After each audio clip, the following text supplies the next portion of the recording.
a Deus. Vamos dar início. Agora deu tudo certo, né? Graças a Deus.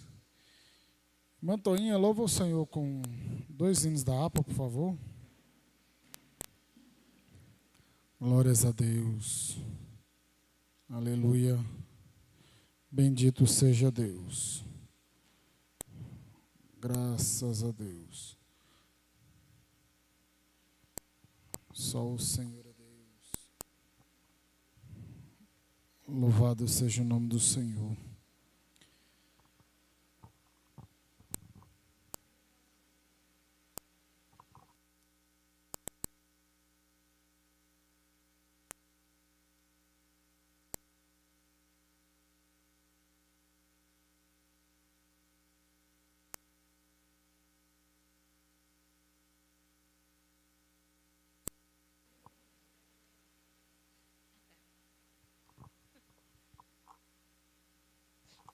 A paz do Senhor.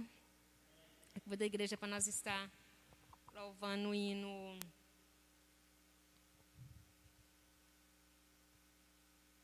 187. 187. Esse é uma que nós todos almeja estar mais perto do Senhor, né? Mais perto quero estar, meu Deus, de ti, ainda que seja dor, que eu me uno a ti, sempre de suplicar, mais perto quero estar, mais perto quero estar, meu Deus, de ti, andando triste aqui na solidão, paz e descanso a mim teus braços dão. Nas trevas vou sonhar, mais perto quero estar, mais perto quero estar, meu Deus, de ti, minha alma cantará a ti, Senhor, em Betel alçará padrão de amor. Eu sempre te rogar, mais perto quero estar, mais perto quero estar, meu Deus, de ti. E quando Cristo enfim me vier chamar, no céu com serafins irei morar. Então me alegrarei perto de ti,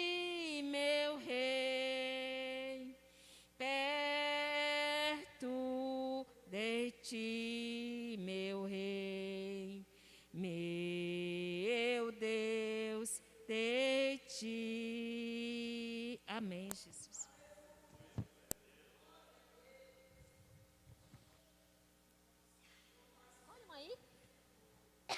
Escolhe um aí, irmãos. Para nós estar louvando. Quanto? 188? 188.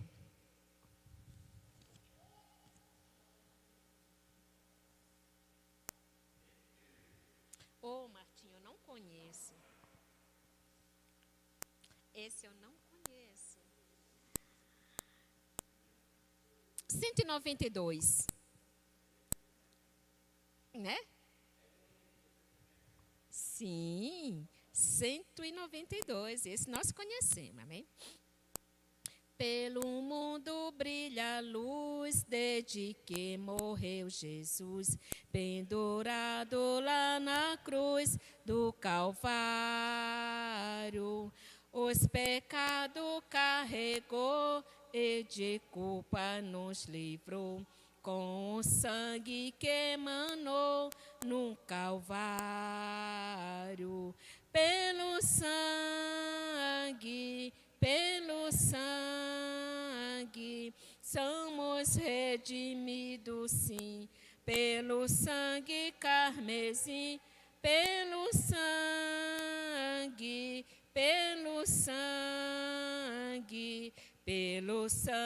de Jesus no Calvário. Antes tinha muito temor, mas agora tenho amor, compreendo o valor do Calvário. Eu vivi na perdição, mas achei a salvação pela grande redenção, o Calvário. Pelo sangue,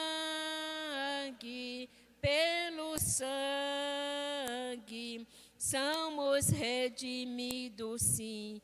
Pelo sangue carmesim, pelo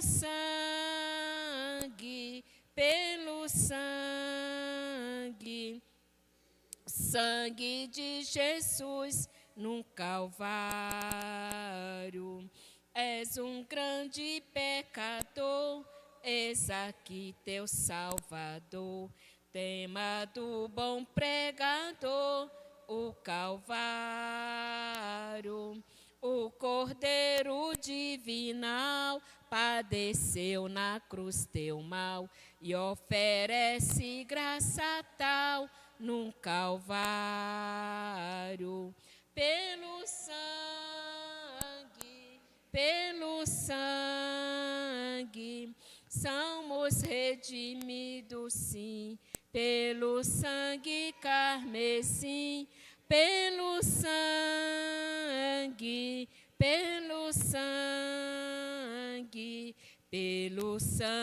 de Jesus no Calvário. Amém, Jesus. Glória a Deus.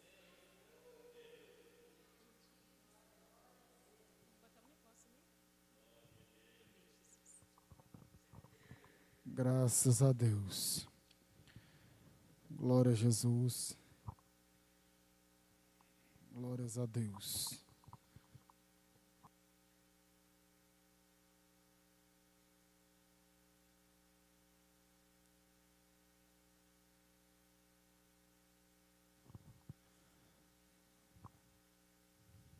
Deixa eu só abrir aqui.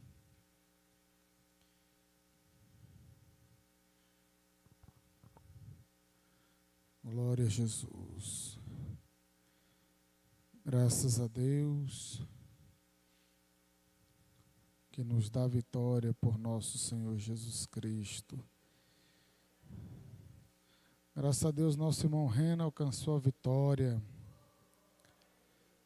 A igreja clamou, intercedeu e Deus deu a vitória. Aleluia.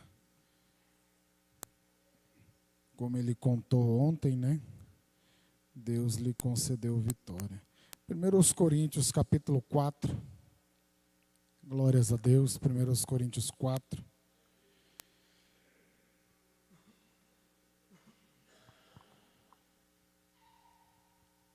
Glória a Deus.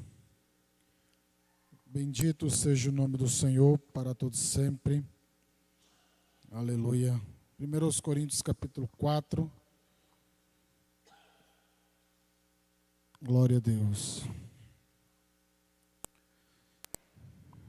Todos encontraram? Primeira carta de Paulo aos Coríntios, capítulo 4, verso 1. Hoje nós vamos trabalhar a questão da mordomia cristã. 1 Coríntios 4, versículo 1 diz assim na minha tradução: portanto, devemos ser considerados simples servos de Cristo, encarregados de explicar os mistérios de Deus. De um encarregado se espera-se que seja fiel. Talvez na sua Bíblia esteja assim: assim, pois, importa que os homens nos considerem como ministros de Cristo e despenseiros dos mistérios de Deus. Ora, além disso, o que se requer dos despenseiros é que cada um deles seja encontrado fiel. Aqui é interessante, né? Na versão NVT, traz que os ministros de Cristo, ele coloca como simples servo. E o sentido da palavra grega no original é justamente isso: simples servos. Porque tem muitos que gostam de encher a boca e falar assim: eu sou ministro do Evangelho, né? Gosta de encher a boca no sentido de quê? De se exaltar. E essa palavra nada mais é que uma palavra que designa um servo, um remador das galeras. Quem conhece o que é uma galera?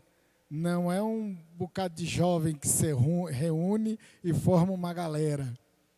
Galera era uma embarcação na antiguidade, em que no porão ficavam os escravos, alguém que fosse penalizado, e era para remar. E tinha uma pessoa lá na frente, tocando o tambor, ditando a marcha, ditando a ordem, ditando o ritmo como se diz, né, a toada do negócio. Então, a palavra que eles usam aqui para ministro é essa, para remador de galera. Então, a tradução que fala como servos, né, de Cristo, simples servo de Cristo, é o que melhor expressa a realidade. E o que eu acho interessante é que despenseiros dos mistérios de Deus, aquele que tem a responsabilidade de lidar com as coisas de Deus. E a mordomia cristã é justamente cuidando do que o Senhor nos confiou, né, irmãos? E esse estudo aqui é de um pastor amigo nosso, que eu pedi para ele me enviar, para a gente compartilhar, pastor Eliel, que é o autor desse trabalho, e nós temos que dar o crédito e citar a fonte, né, de quem é realmente o autor do estudo, porque eu não posso chegar aqui e dizer que é uma coisa minha, sendo que é de um outro irmão, mas que a gente sempre está compartilhando as coisas de Deus. Então, a palavra mordomo em português vem do latim majordomus, que tem o mesmo significado do grego oikonomos. Oikonomos, economia, é familiar, né? Oikonomos, oikos no grego é casa, e nomos é governo da casa, a grosso modo, governar as coisas. governar a casa, administrar. E major em latim é maior ou principal, e domus significa casa. A casa com tudo o que ela contém significa. Assim, mordomo é o principal servo, o que administra a casa do seu senhor. Então a gente vê o mordomo, a governanta, aquela pessoa que geralmente comandava uma casa e que tudo estava sob a responsabilidade dessa pessoa. Então, aqui a gente tem um conceito do que é a palavra mordomo.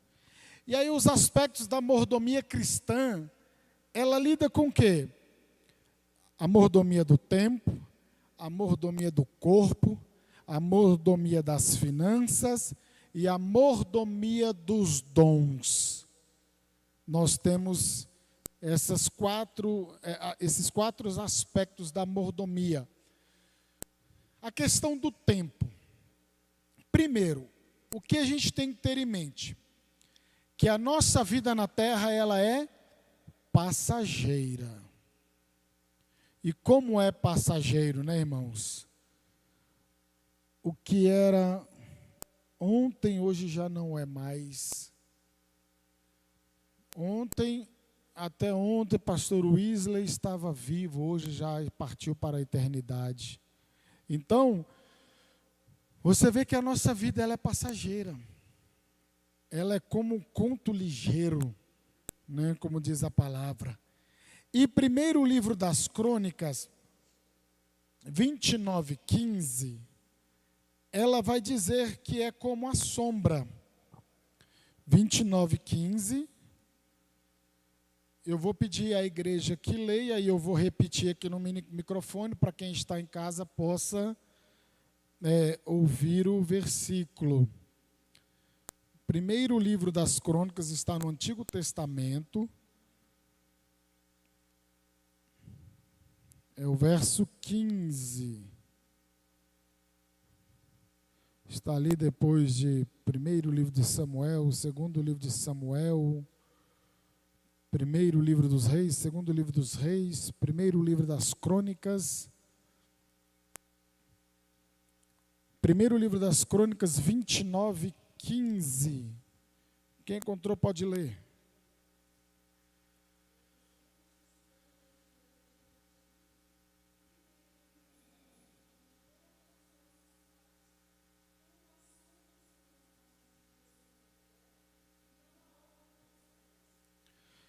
E diz assim também, para que os irmãos possam nos ouvir.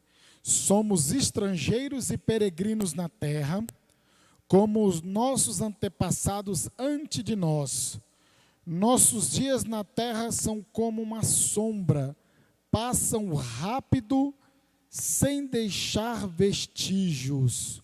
Olha só como que a Bíblia trata. Os nossos dias na terra são como uma sombra. É ligeiro, ele é rápido.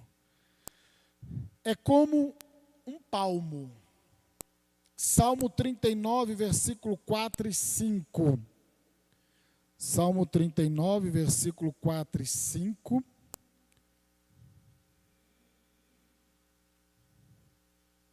Salmo 39, versículo 4 e 5.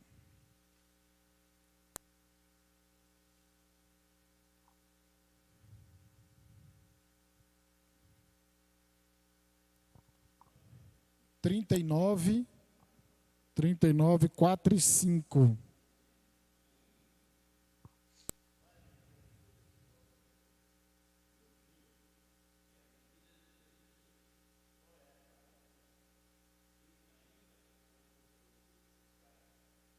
Olha só. Continua, eu cortei.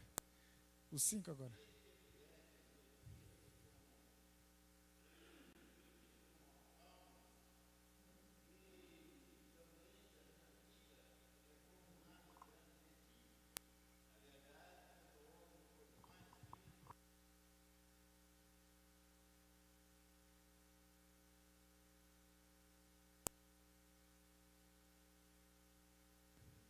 Olha aqui.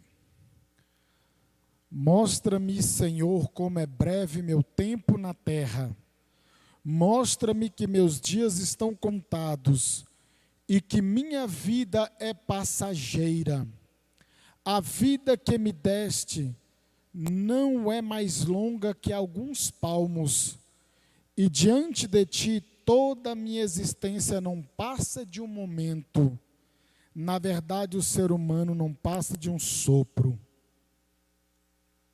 Essa é a questão do tempo. Nós estamos vendo que o tempo é breve.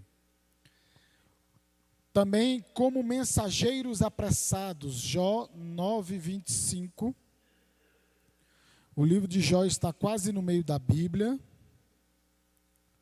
Jó 9:25.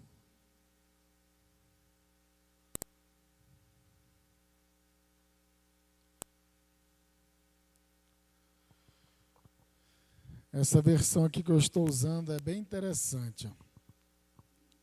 Jó 9:25 diz assim. Encontraram?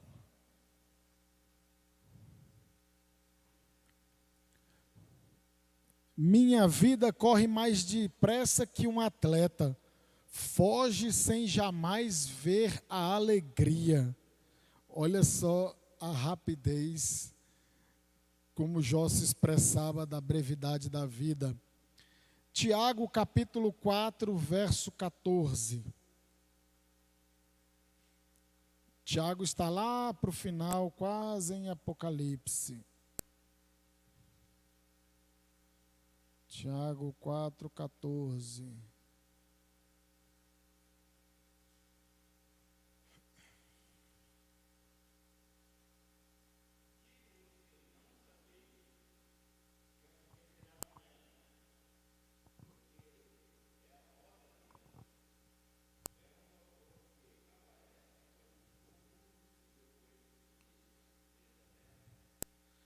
É como um vapor que logo aparece e logo se desvanece. Então vocês estão vendo que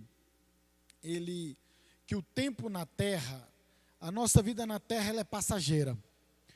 E como mordomos, nós temos que saber administrar bem esse tempo. Porque quem é o Senhor do tempo, quem domina, quem governa todas as coisas é o nosso Deus. Então a gente viu aqui biblicamente que a nossa vida é passageira, ela é rápida, é ligeira, ela é como um palmo, ela é como uma sombra, é como um vapor, porque a nossa vida está na mão de Deus. Se Ele pedir, se Ele tirar o fôlego de vida, o espírito, a gente falece, a gente parte. Por isso que a gente tem que estar constantemente buscando a Deus, estando na presença de Deus, aproveitando o tempo na presença de Deus, porque a gente está vendo muito a fragilidade e a brevidade da vida humana nesses tempos de pandemia. E a gente observa que considerações para o bom uso do tempo. Há um tempo determinado para todas as coisas. Eclesiastes capítulo 3, verso 1. Está lá também depois de Salmos, Provérbios. E Eclesiastes 3.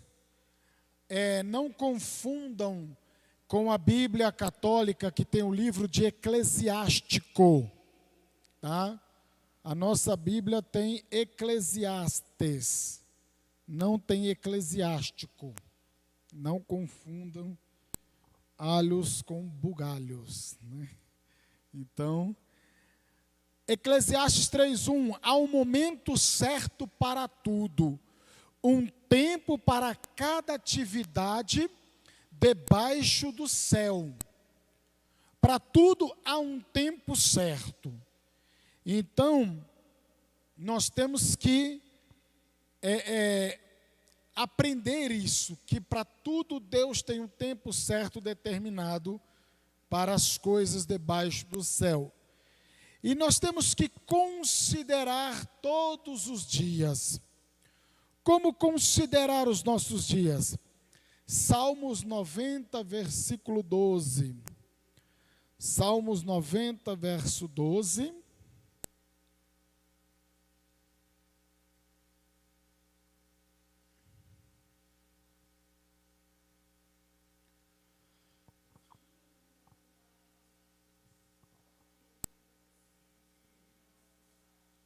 Amém. Diz assim também: ajuda-nos a entender como a vida é breve, para que vivamos com sabedoria. Além da gente ler no microfone para poder ir para a transmissão, é bom a gente fazer, como é estudo, a gente faz essas comparações de traduções, que ajuda muito enriquece muito o nosso entendimento. É muito bom isso também.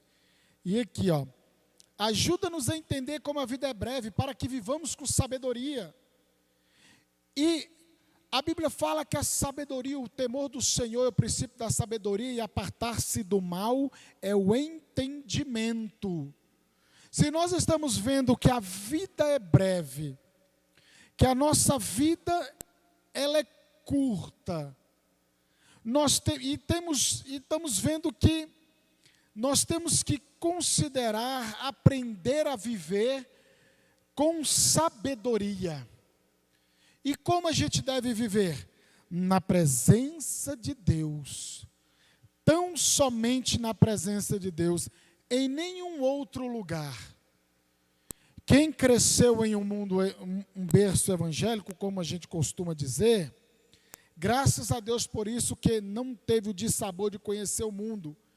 Mas quem já conheceu o mundo e hoje está na presença de Deus, sabe que o melhor lugar para se estar é diante de Deus. Não há outro lugar. Como diz a palavra do Senhor nos Salmos, se eu não me engano, Salmos 84, não me recordo agora, que mais vale um dia nos átrios do Senhor, ou seja, na casa de Deus, na presença de Deus, do que 1000 lá fora, do que vários dias lá fora. Então você observa que nós temos que aprender a viver com sabedoria. E Paulo disse para Timóteo: olha, você tem que aprender a remir o tempo, porque os dias são maus. Então nós temos que aprender a viver com sabedoria. Então, irmãos, e esse viver tem que ser na presença de Deus. O inimigo, ele tenta a todo instante nos tirar da presença de Deus, mas a gente sabe que o melhor lugar para se estar é na presença de Deus. Há uma luta constante, mas Deus, ele nos dá vitória. 84:10, amém. É o que eu falei, que mais vale um dia nos átrios do Senhor do que 1000 lá fora. Né? Ele está falando sobre a beleza, a alegria de se estar na casa de Deus. Que até o pardal encontrou para si ninho, né? Ou seja, até o passarinho ele encontrou uma fenda ali, uma fresta, fez uma casa para ele na casa de Deus. Até o pardal encontrou a casa para ele, né? Aí a gente também tem que fazer igual o pardal, né? Estar nessa casa, morar nessa casa, viver nessa casa, viver na presença de Deus. Louvado seja o nome do Senhor. Porque o nosso tempo, nós temos que saber administrar. Nós estamos vendo que nós somos mordomos, servos. Estamos trabalhando para o nosso Senhor. Estamos lidando com as coisas do Senhor, com as coisas eternas. Não são somente os obreiros, os pastores, que lidam com as coisas de Deus. Todos os servos de Deus lidam com as coisas de Deus. Uns com maiores responsabilidades, outros com menores responsabilidades. Mas cada um é um mordomo de Deus, está a serviço de Deus. E o nosso maior investimento deve ser no reino de Deus. Mateus 6, do 19 ao 21. Evangelho de Mateus 6, do 19 ao 21.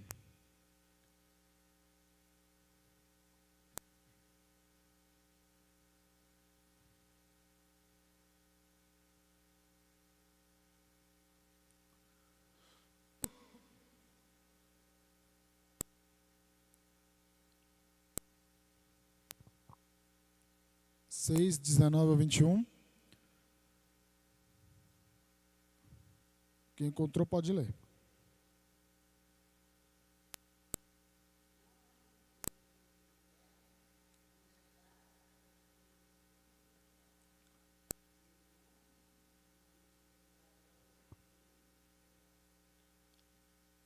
Até o 21.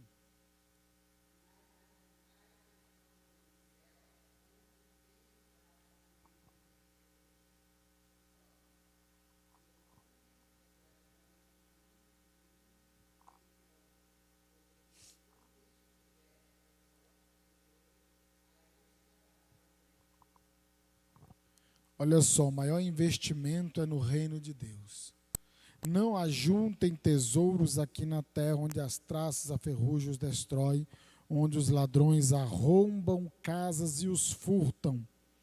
Ajuntem os seus tesouros no céu, onde traças e ferrugem não destrói, e onde ladrões não arrombam nem furtam. Onde seu tesouro estiver, ali também estará seu coração. E eu vou aproveitar aqui, já leu o verso 25. Por isso eu lhes digo que não se preocupem com a vida diária, se terão o suficiente para comer, beber ou vestir. A vida não é mais que comida, e o corpo não é mais que roupa. Observem os pássaros. Eles não plantam, nem colhem, nem guardam alimentos em celeiros, pois seu Pai Celestial os alimenta. Acaso vocês são muito mais valiosos que os pássaros? Qual de vocês, por mais preocupado que esteja, pode acrescentar ao menos uma hora à sua vida? Verso 28. E por que se preocupar com a roupa? Observem como crescem os lírios do campo, não trabalham nem fazem roupas. E, no entanto, nem Salomão em toda a sua glória se vestiu como eles. Olha só, aqui, o maior investimento, o nosso tempo, tem que ser com as coisas de Deus. Só que a gente tem que encontrar um equilíbrio. Um equilíbrio. Tem pessoas que trabalham e se esquecem das coisas de Deus. E é isso que Jesus está tratando aqui. Não é errado você trabalhar, você projetar. Você deve projetar, se planejar, e a gente vai ver mais à frente sobre isso aqui. Mas o problema é como isso se dá. Como é que você está projetando? Tem pessoas que são, é o que o mundo diz aí afora, o workaholic. É aquele que trabalha viciado em trabalho. Trabalho. E aí, deixam as coisas de Deus de lado, deixam as coisas de Deus em segundo plano. A gente tem que saber dosar. Tem que saber dosar. A nossa vida, o maior investimento do nosso tempo é com as coisas de Deus. E como a gente está investindo no reino de Deus o nosso tempo? Porque Ele está dizendo que somos mordomos. Mordomos do tempo. E a gente tem que se lembrar de Deus.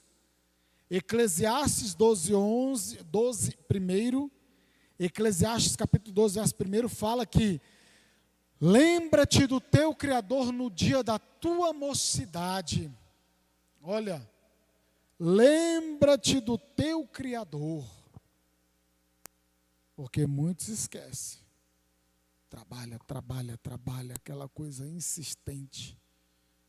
E aí, não tenho tempo mais para orar, eu não tenho tempo para ler, eu não tenho tempo para nada.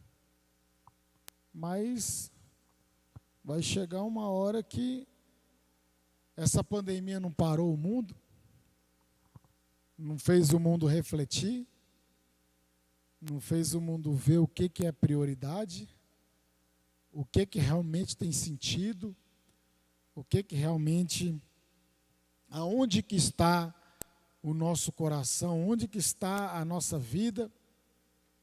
Irmãos, é muito sério isso. E nós devemos também fazer bom uso do tempo, fazendo o bem sempre. Gálatas capítulo 6, versículo 10. Carta de Paulo aos Gálatas, está lá depois dos evangelhos, vem Atos, Romanos, 1º e 2º aos Coríntios, Gálatas 6, versículo de número 10.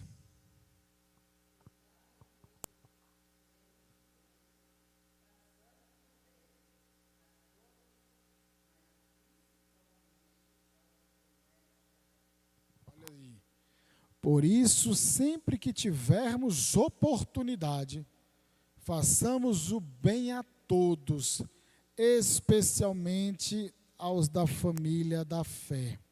Ou seja, fazer o bem aos nossos, aos da família da fé, mas também nunca esquecendo dos que estão lá fora, tá?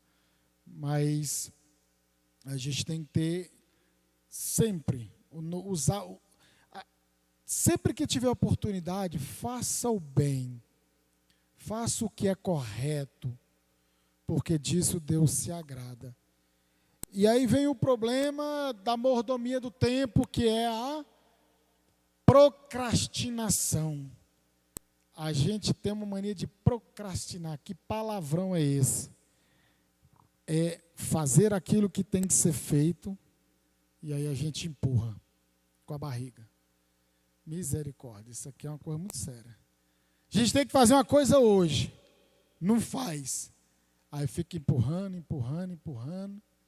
Aí quando vê, aí não tem tempo, aí vira aquela correria, vira aquela doideira, e aí você não faz direito ou não faz, aí acaba se culpando, se cobrando em excesso por aquilo que você deveria ter feito, sabia que deveria ter feito e não fez. Que é principalmente nas coisas de Deus. Porque o nosso tempo, poxa, eu devia ter servido Jesus há mais tempo, né? Nossa, eu devia ter aceitado Jesus há mais tempo. Nossa, eu devia ter feito isso e tal. E aí a gente acaba procrastinando.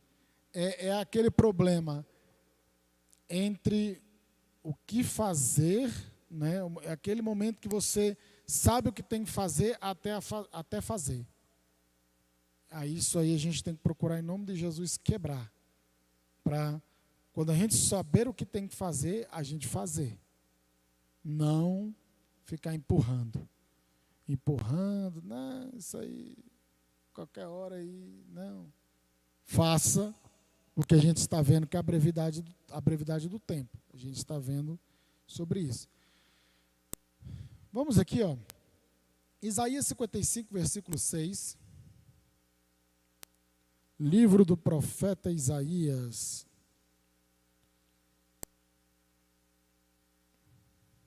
O profeta Isaías está um pouco para frente do meio da Bíblia. Isaías 55.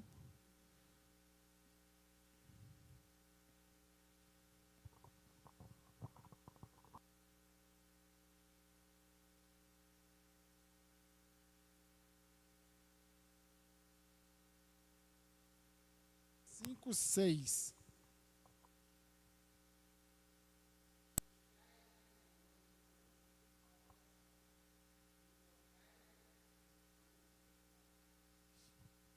Olha só, busque o Senhor enquanto podem achá-lo. Invoquem-no agora, enquanto ele está perto. Isaías 55, 6. Olha só, agora é a hora. Tem as pessoas, não, eu vou aceitar, depois eu aceito Jesus. Depois eu aceito Jesus. Aí Jesus muitas vezes está chamando, né? Está chamando pelo amor, está chamando, está convidando. E a pessoa, não, agora eu não tenho tempo para aceitar Jesus. Não, agora não, depois eu vou aceitar Jesus. Não, quando eu tiver com mais idade eu aceito Jesus. A gente já ouviu muito isso, né? A gente já ouviu bastante isso aí. E aí na hora que a coisa arrocha, aí ele está lá aceitando Jesus. E fala, oh meu Deus, por que eu não invoquei o Senhor antes?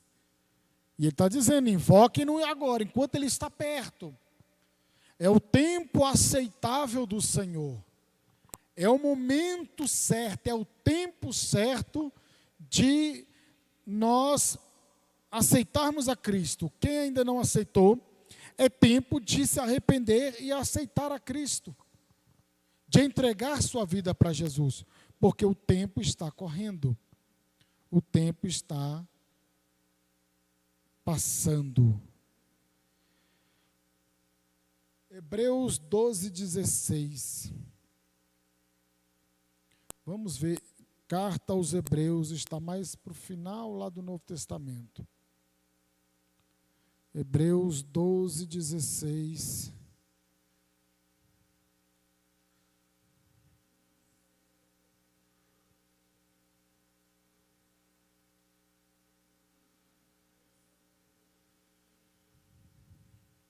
Então você veja essa história aqui, que ele, aqui é lá em Gênesis, aqui é uma citação de Gênesis, e ele, o que ele está falando aqui? Que Esaú, ele estava com fome, ele era o primogênito, e seu irmão Jacó era o filho mais moço, e Esaú era o filho mais velho, o primogênito, o primeiro.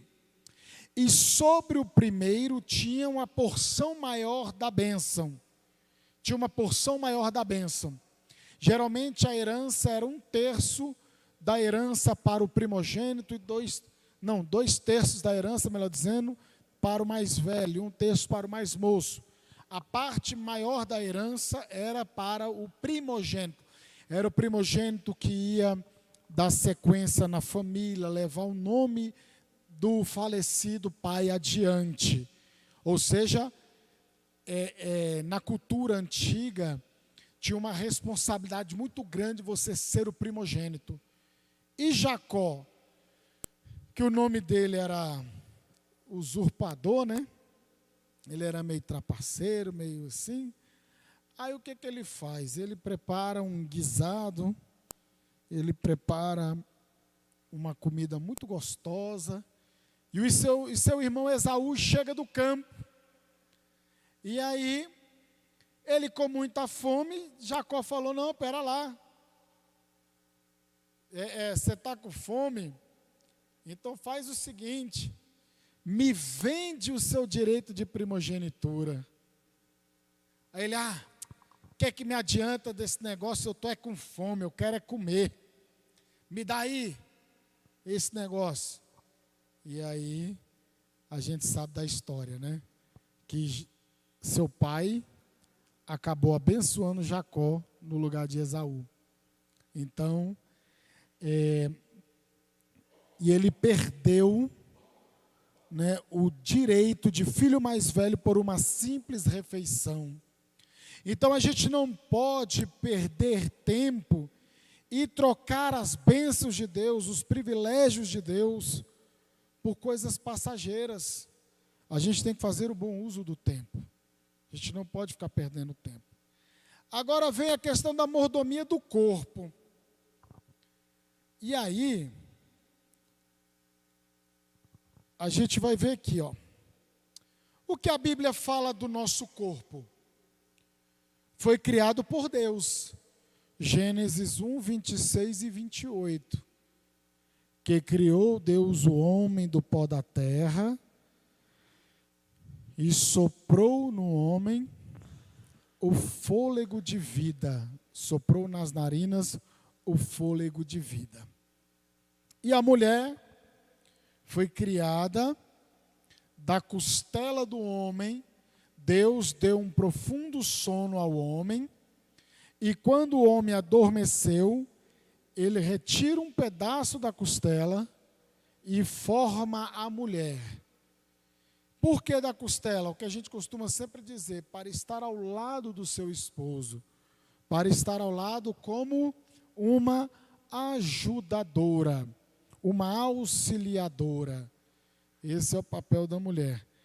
E Salmo 139, 14 diz também alguma coisa sobre corpo. Vamos ver lá o que diz?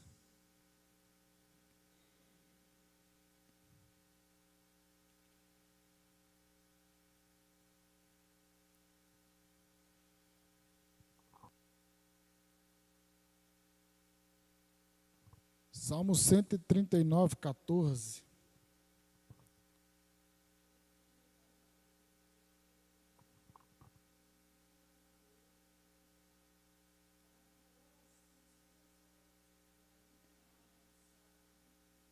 Olha só. Eu te agradeço por me teres feito de modo tão extraordinário. Tuas obras são maravilhosas, disso eu sei muito bem. Então fomos criados por Deus, o nosso corpo foi criado por Deus. E o nosso corpo, hoje, ele é templo do Espírito Santo. O Espírito de Deus passa a morar em nós. Quando você se arrepende e crê e confessa Jesus como Senhor e Salvador da sua vida, naquele exato momento, o Espírito de Deus passa a habitar na sua vida. E você se tornou um templo do Espírito. Primeira carta de Paulo aos Coríntios, capítulo 6, versículo 19 e 20. 1 Coríntios 6, 19 ao 20. E olha só.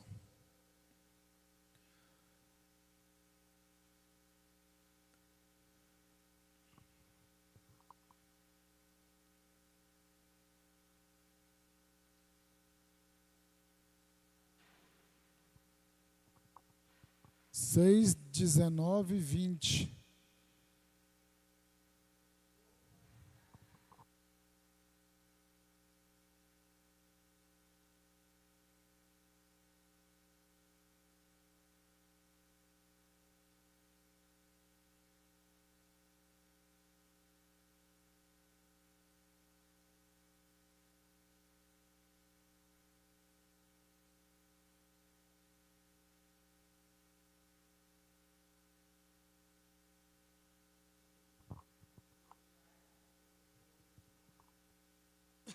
Olha só.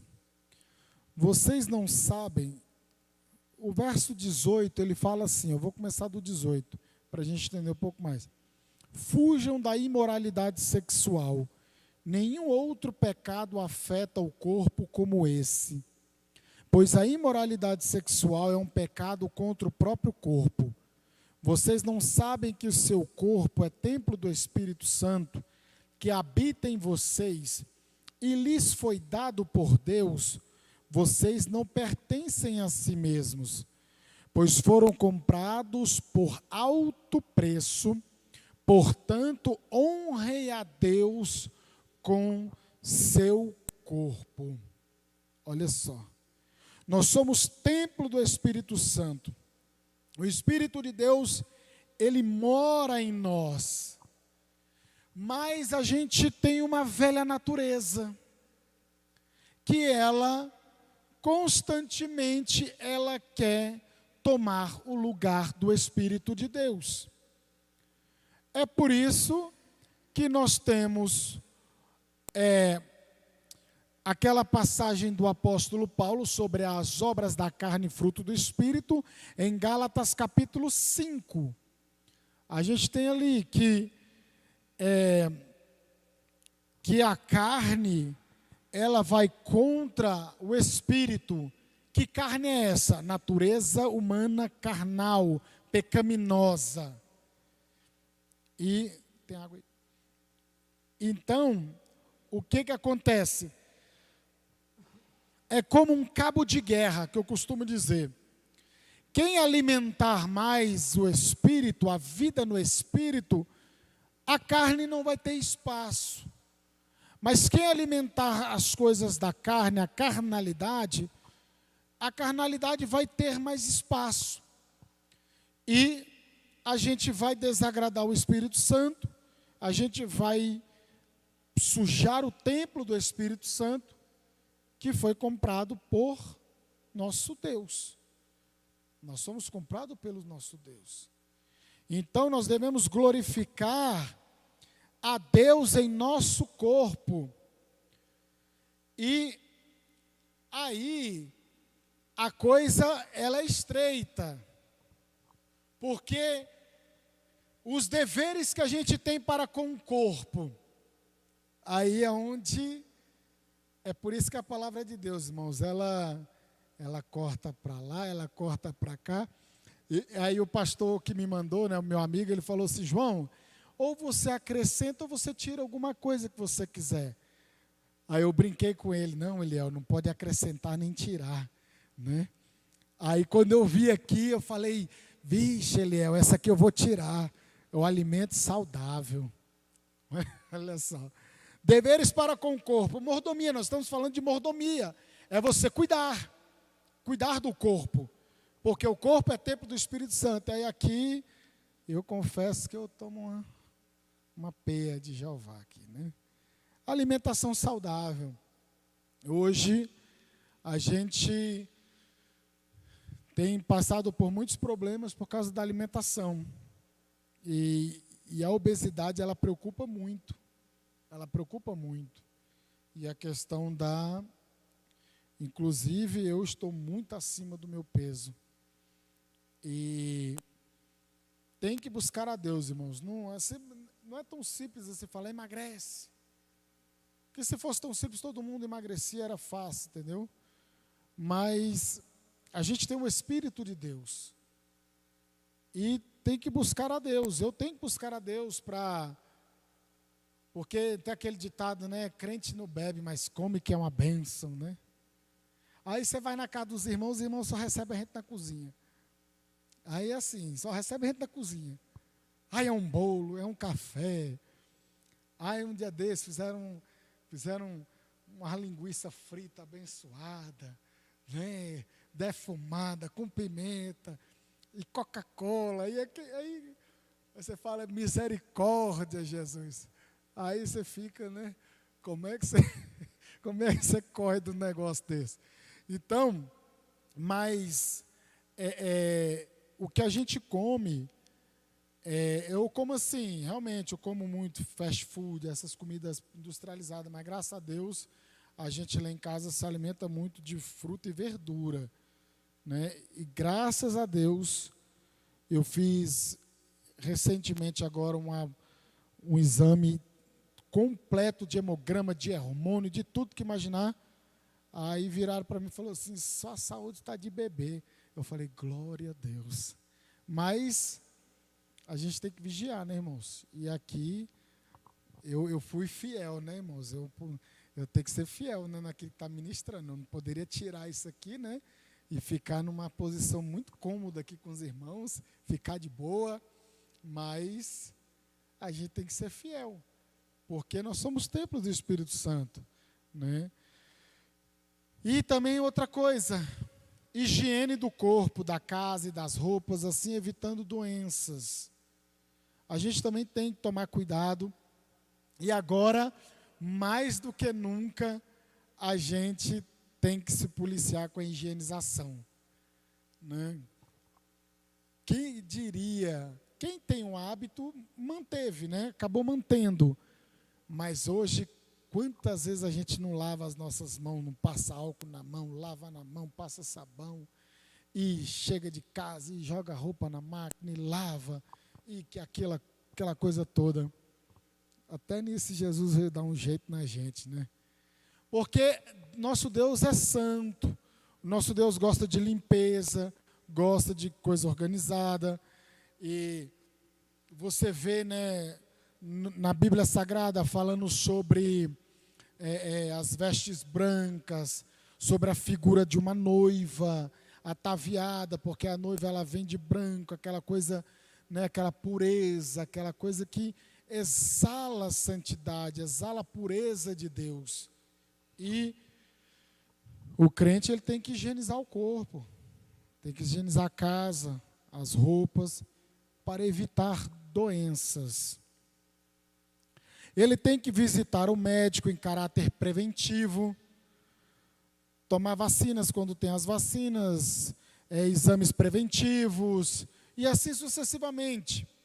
O cristão ele tem que saber administrar o corpo, ser um bom mordomo nessa questão do corpo. Aí a gente vê Isaías 38, 21. Vamos ver aqui? Isaías 38, 21. Profeta Isaías 38, 21.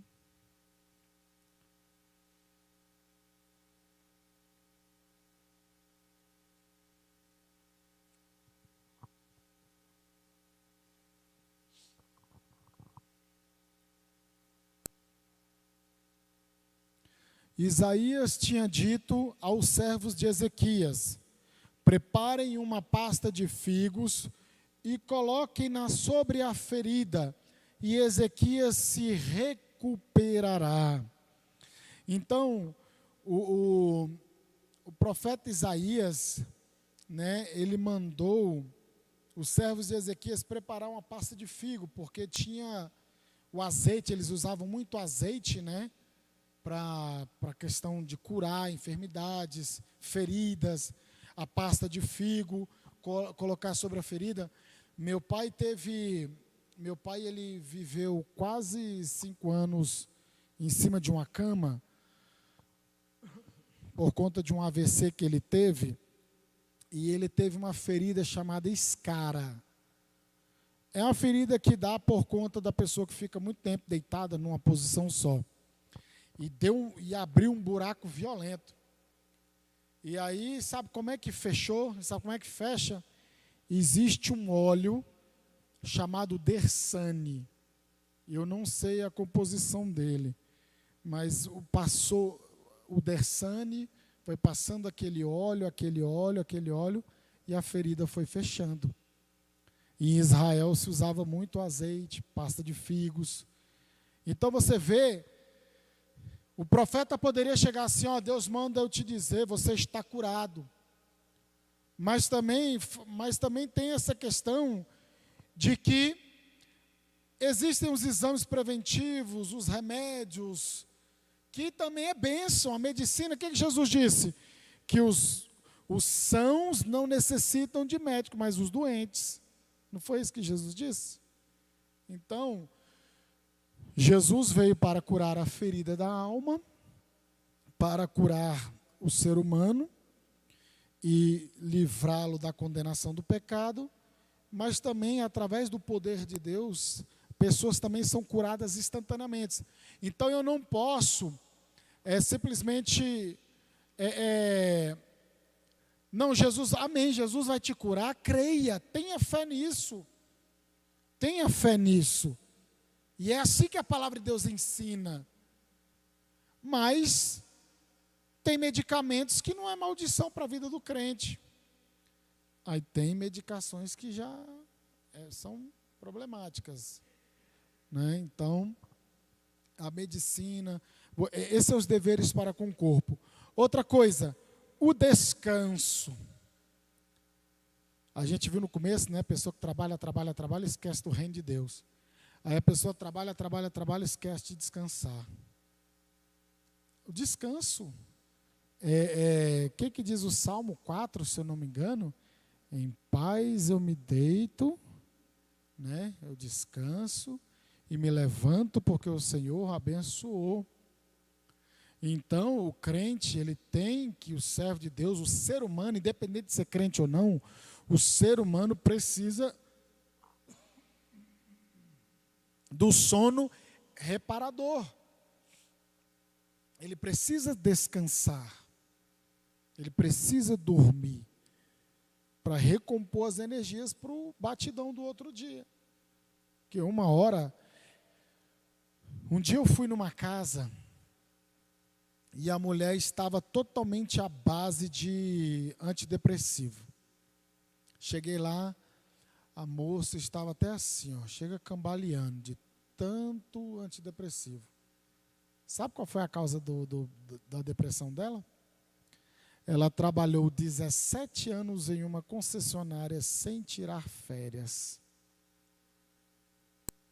Irmão, você trabalhar 17 anos sem tirar férias e uma hora o corpo pede a conta. Não tem jeito. Não existe supercrente. Nós somos seres humanos.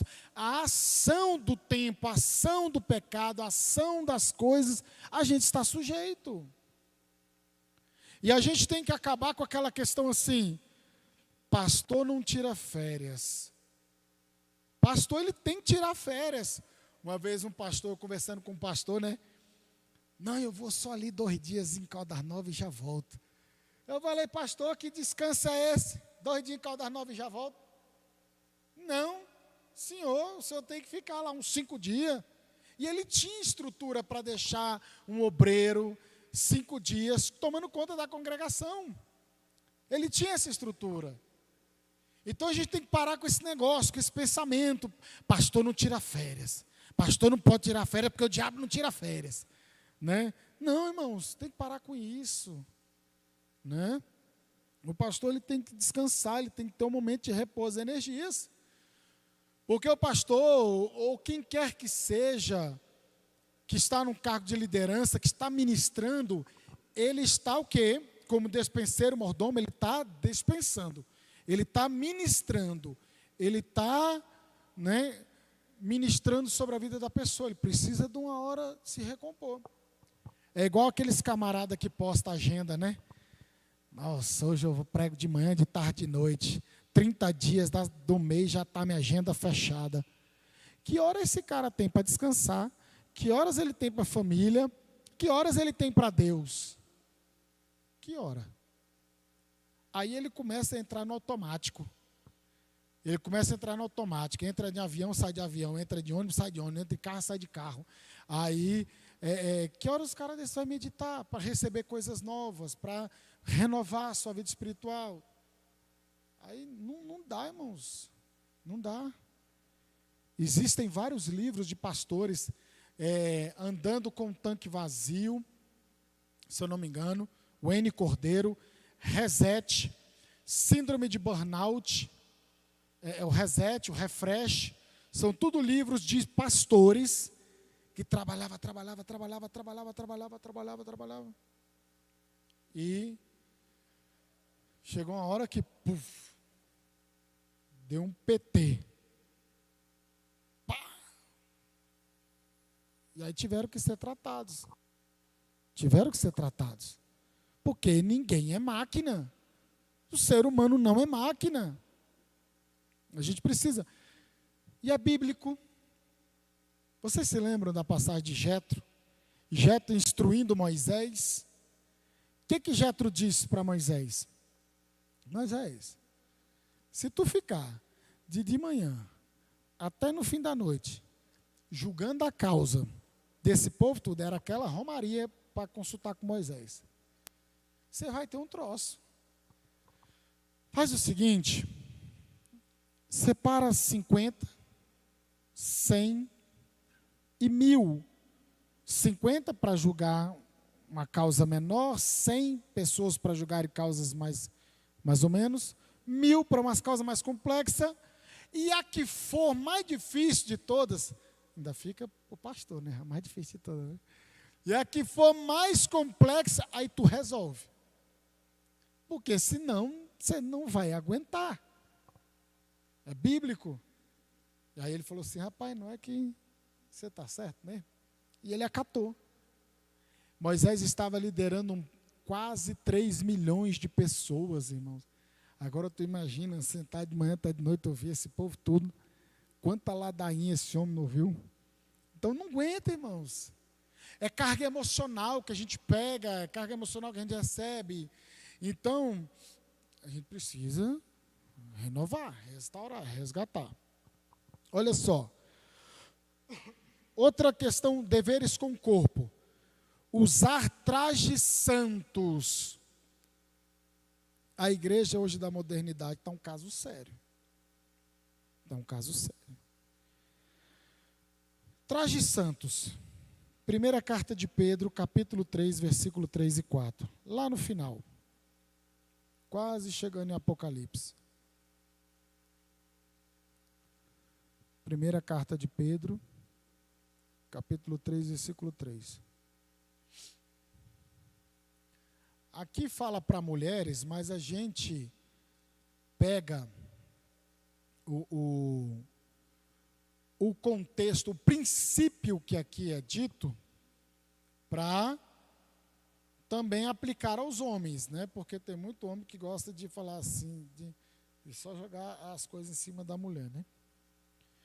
1 de Pedro 3,4 diz assim, em vez disso, vistam-se com a beleza que vem de dentro e que não desaparece, a beleza de um espírito amável e sereno, tão precioso para Deus.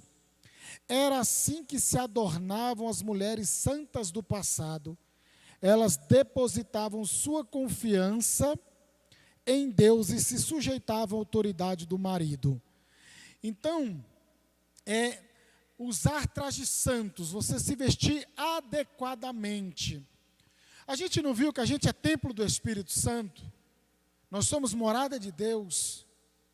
Se a gente preocupa em adornar o templo físico, que é a nossa igreja, quando vai fazer festa, quando vai fazer alguma coisa, embeleza, pinta e tudo, por que o nosso corpo, que é templo do Espírito Santo, vai andar de qualquer jeito? Andar feio, desmantelado, não é sinal de santidade também não, viu, irmãos? A gente tem que ter esse equilíbrio. Então, tem gente que, misericórdia, você olha para alguns irmãos e algumas irmãs, você fica até em dúvida se é crente ou não, se tu dá a paz do Senhor, se não dá a paz do Senhor. Irmãos, é uma coisa muito séria. Ah, mas você está pregando usos e costumes. A sã doutrina da palavra de Deus gera bons costumes, irmãos. 1 Tessalonicenses 5:23, se eu não me engano, a gente tem que santificar a Deus no corpo, na alma e no espírito. Então eu posso estar muito bem vestido, muito bem composto, sem estar desagradando o meu Senhor e sem estar sendo espalhafatoso. Né? A gente tem que tomar um cuidado muito grande. Será que eu estou sendo... Se eu começo a chamar mais atenção do que atenção, que Deus chamar atenção, aí alguma coisa está errada. Alguma coisa está errada. Quando eu tive aula de homilética na faculdade, que a homilética ela ensina o quê? Você montar um sermão, uma mensagem, se portar no púlpito, como você deve se comportar. E ele falava que eu estou com a chave da igreja aqui, né? Mas ele falava, não bote chave, não bote moeda, não bote nada, porque você não pode chamar atenção. Você não pode chamar atenção, então tira. Porque você fica andando para lá e para cá, o seu ouvinte, ele tem uma capacidade de perder a concentração assim, ó. Assim ele perde.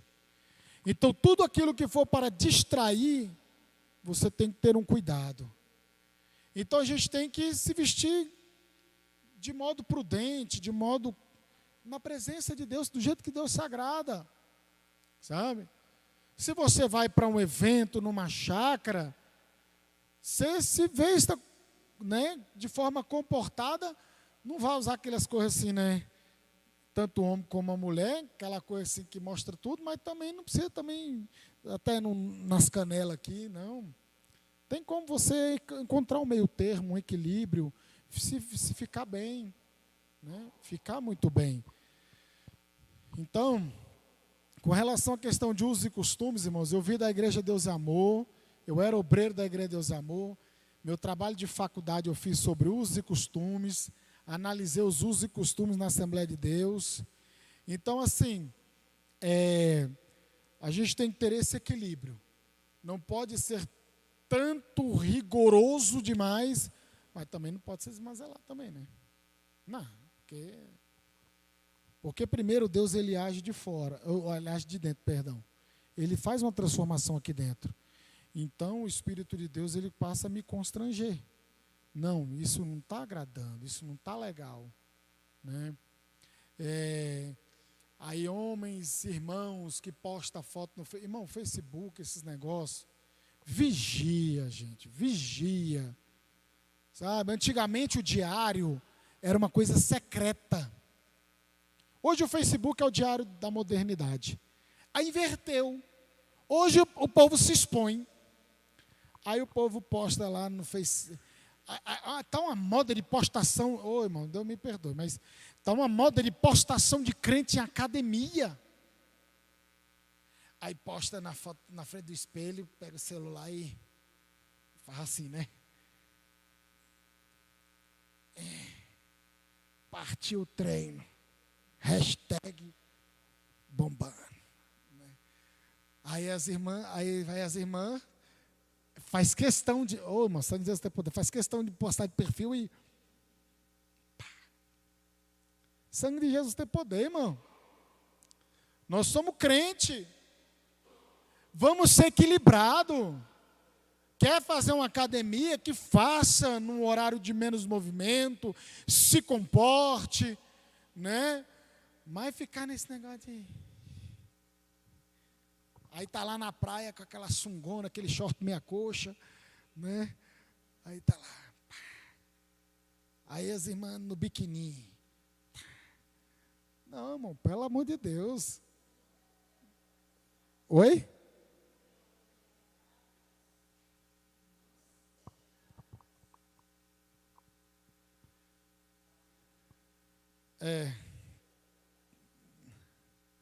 E umas até de roupa íntima, né?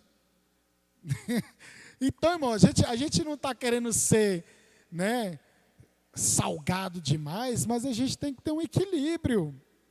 Não somos a igreja do Senhor, a gente tem que ser diferença. Sabe, a gente tem que ser diferença. E outra coisa, a questão do lazer, né? A gente tem que se preocupar com o lazer também, o lazer saudável, né? Eu tive um pastor que ele fazia obra no presídio. E ele dava vida, não tem jeito, é o chamado dele, até hoje ele faz a obra no presídio, mas ele faz de uma forma mais equilibrada. Sabe por quê? Porque eu lembro até hoje, ele brincou bem assim.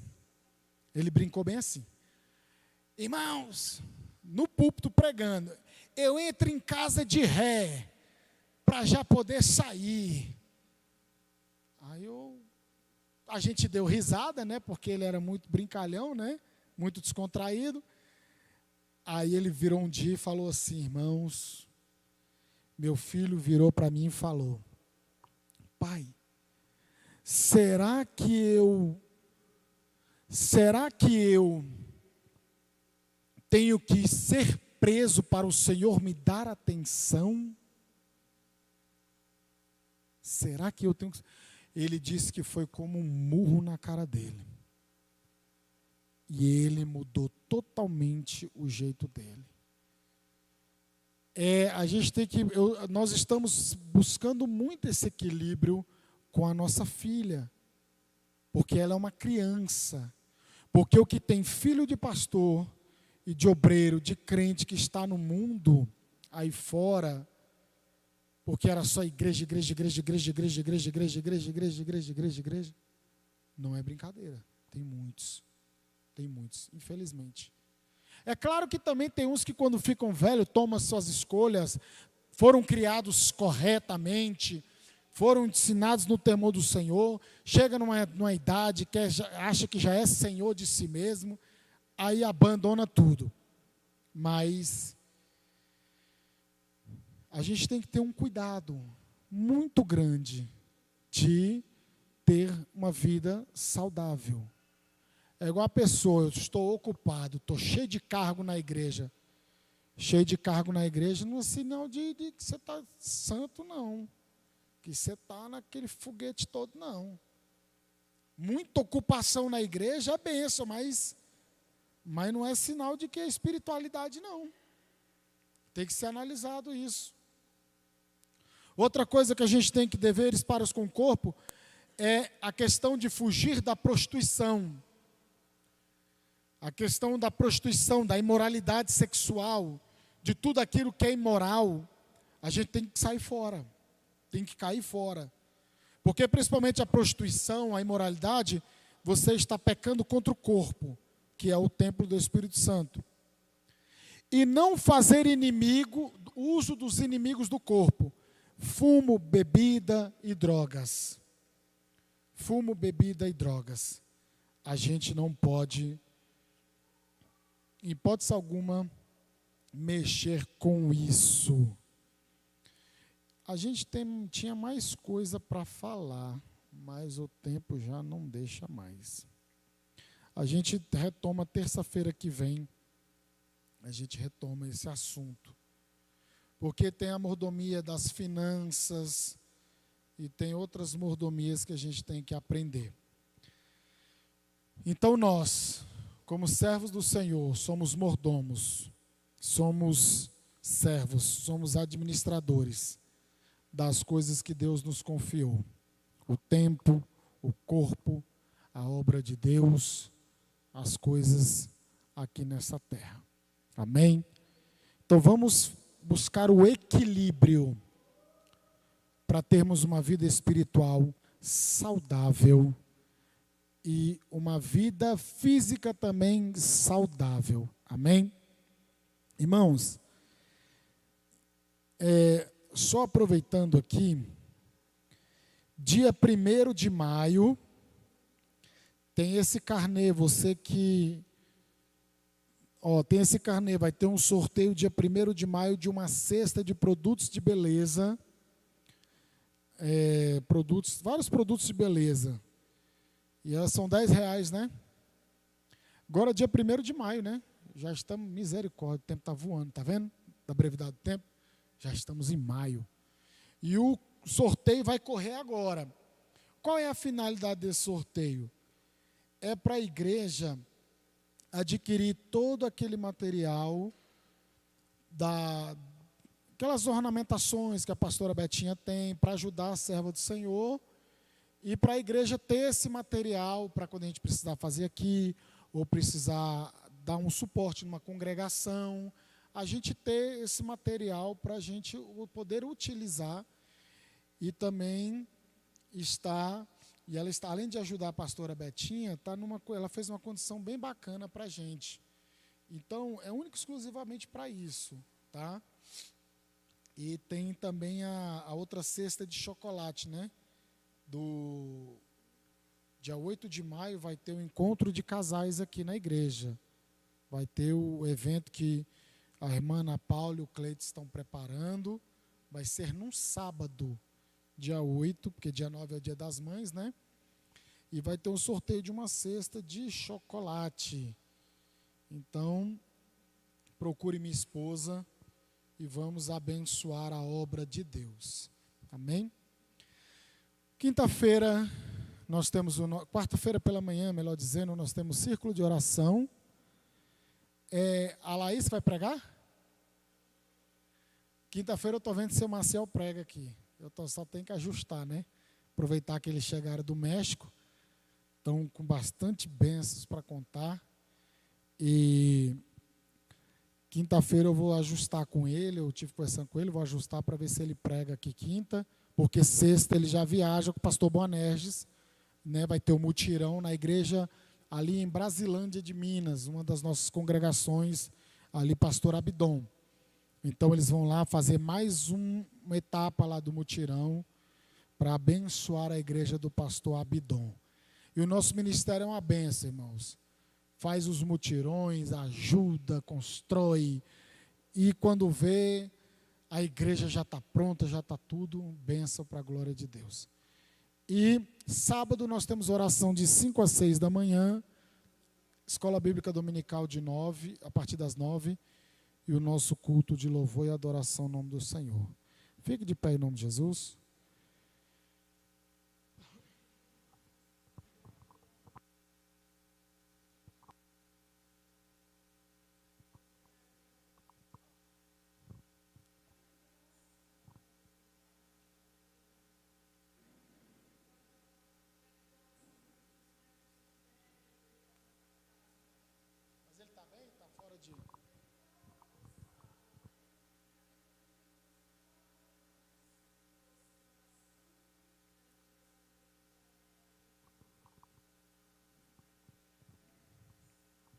Sei.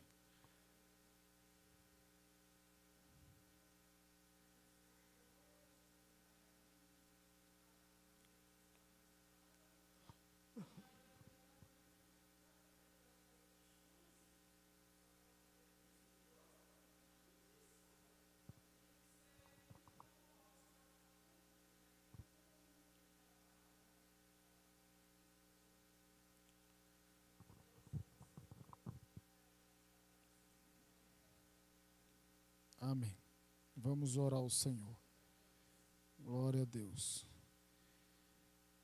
Senhor, nosso Deus e nosso Pai, em nome de Jesus, te louvamos e te agradecemos por esta oportunidade, meu Senhor. Deus amado, Deus querido, abençoe o pai da nossa irmã Luzimar, ó Deus. Que o Senhor continue recompondo a saúde do teu servo. Continue abençoando a vida do teu filho, ó Pai, em nome de Jesus Cristo, ó Deus. Pai Santo, e abre as portas, faz um grande milagre para que ele receba alta e o teu nome seja glorificado. Ó Deus eterno, Deus maravilhoso, se não há mais necessidade, que o Senhor o traga de volta para o lar, Senhor, em nome de Jesus Cristo, ó Pai. Continua guardando e dando vitória. Continua conosco, Senhor, nos guardando, nos dando vitória. Meu Deus, visita o pastor José Roberto. Repreenda em nome de Jesus essa tosse, ó Pai, que tem incomodado teus filhos. Em nome de Jesus, lança por terra, pelo nome poderoso de Jesus. Em nome de Jesus, ó Deus, cure teu filho, por amor do teu nome. Pai, assim como o Senhor nos trouxe em paz, leva-nos em paz. Abençoe a congregação Cadimiel. Abençoe todas as nossas famílias, as nossas vidas, para a glória de teu santo nome. Ó Deus, sê com teu povo, em nome de Jesus Cristo, em nome de Jesus. Estenda suas mãos.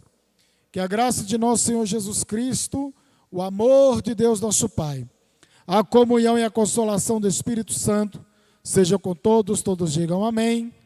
Está encerrado em nome de Jesus.